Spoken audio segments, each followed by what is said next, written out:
আমার কাছ থেকে তারা আউটপুট চায়, সেই আউটপুট দিতে তো আমি পারবো না।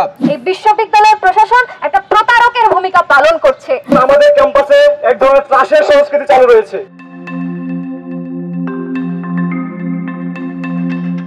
আমাদের হলগুলোতে কিভাবে ভয়ের সংস্কৃতি চালু আছে, আর এই ভয়ের সংস্কৃতি চালু থাকার কারণে আজকে আমাদের সমাবেশের জমায়েতের কি নাজুক অবস্থা। আমরা সকলেই জানি, আমরা সকলেই এটা বুঝি যে আমাদের হলগুলোতে যেই খাবার আমাদেরকে পরিবেশন করা হয়, সেই খাবার খেয়ে আসলে দিন যাপন করা যায় না, সুস্থ মতো বেঁচে থাকা যায় না। এরপরেও আমরা প্রাচ্যের অক্সফোর্ডে পড়ি, আমাদের উপর দায়িত্ব এসে বর্তায়, আমাদেরকে আউটপুট দিতে হবে, দেশের জাতির মান রক্ষা করতে হবে। যখন আমাদেরকে আমার যেই পুষ্টি চাহিদা দরকার, সেই পুষ্টি চাহিদার বিপরীতে আমাকে ন্যূনতম মানসম্পন্ন খাবার প্রশাসন সরবরাহ করতে পারবে না, তখন আমার কাছ থেকে তারা আউটপুট চায়, সেই আউটপুট দিতে তো আমি পারবো না। তাই আজকে আমরা মনে করেছি এই মুহূর্তে খাবারের মান বাড়ানো এবং খাবারের যেই দাম আমাদের এই মধ্যবিত্ত জীবনের নাগালের একেবারে ধরাছোঁয়ার বাইরে চলে গেছে। 3 বেলা খেতে গেলে যেখানে আমাদের 200 টাকা খরচ হয়, এই দুর্বিষহ এই লাগামহীন ঊর্ধ্বগতির সময়ে খাবারের দাম কমানো এবং আমাদের যথাযথ পুষ্টিমান সম্পন্ন খাবার সরবরাহের যেই দাবি, সেইটাকে আমরা মনে করেছি আমাদের এই সময়ের সবচেয়ে উপযুক্ত দাবি এবং এটা আমাদের বাঁচার দাবি আসলে। তাই আজকে আমরা এখানে আমাদের এই শিক্ষার্থী সমাবেশের আয়োজন করেছিলাম। আমার পেটে খিদে লেগেছে, আমি এই দাবি নিয়ে দাঁড়িয়েছি, আমি ভাত খেতে চাই।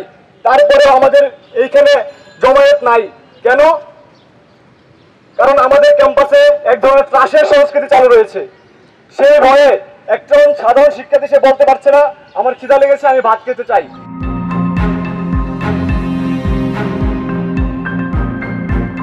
ঢাকা বিশ্ববিদ্যালয়ের শিক্ষার্থীবৃন্দরা আজকে এই 4 দফা দাবিতে আমরা এখানে দাঁড়িয়েছি। আমাদের প্রথম দাবি হচ্ছে এবং মুখ্য দাবি, আমাদের বিশ্ববিদ্যালয়ের সকল হল, আমাদের বিশ্ববিদ্যালয়ে মোট 15টা হল আছে ছেলে মেয়ে মিলিয়ে, তো এই সকল হল এবং আমাদের ক্যাম্পাসের অপরাপর যত খাবারের দোকান আছে সেগুলোতে খাবারের দাম কমানো এবং সেই খাবারের মান বাড়ানোর দাবিতে, এবং আরও যে 3টি দাবি আছে সেটার হচ্ছে ভর্তুকি বাড়ানো এবং হল ডাইনিং, যেটা ভর্তুকি সংকুচিত করার কারণে বন্ধ হয়ে গেছে, সেগুলোকে চালু করার জন্য দ্বিতীয় দাবিতে আমরা দাঁড়িয়েছি। তৃতীয় দাবি হচ্ছে আমাদের সংশ্লিষ্ট প্রশাসন কর্তৃক আমাদের হলে হলে যেই খাবারটা দেওয়া হচ্ছে সেই খাবারের পুষ্টিমান কীরকম, আমরা যত টাকা দিয়ে খাবারটা পাওয়ার কথা সেই খাবারটা আমরা পাচ্ছি কিনা, অর্থাৎ প্রশাসন কর্তৃক নিয়মিত তদারকিকরণ চালুকরণ।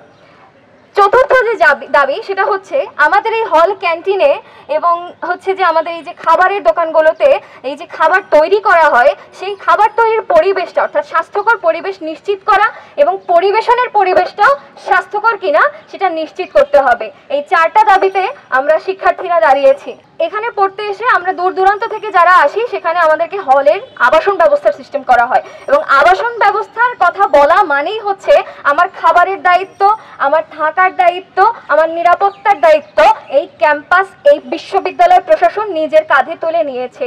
এখন যদি তারা এই শিক্ষার্থীদের এই 3টি অবস্থাকে ঠিকভাবে পালন করতে না পারে, তার মানে সরাসরিভাবে তারা এই বিশ্ববিদ্যালয়ের প্রত্যেক শিক্ষার্থীর সাথে প্রতারণা করেছে, এই বিশ্ববিদ্যালয়ের প্রত্যেক অভিভাবকের সাথে প্রতারণা করেছে, অর্থাৎ এই বিশ্ববিদ্যালয়ের প্রশাসন একটা প্রতারকের ভূমিকা পালন করছে।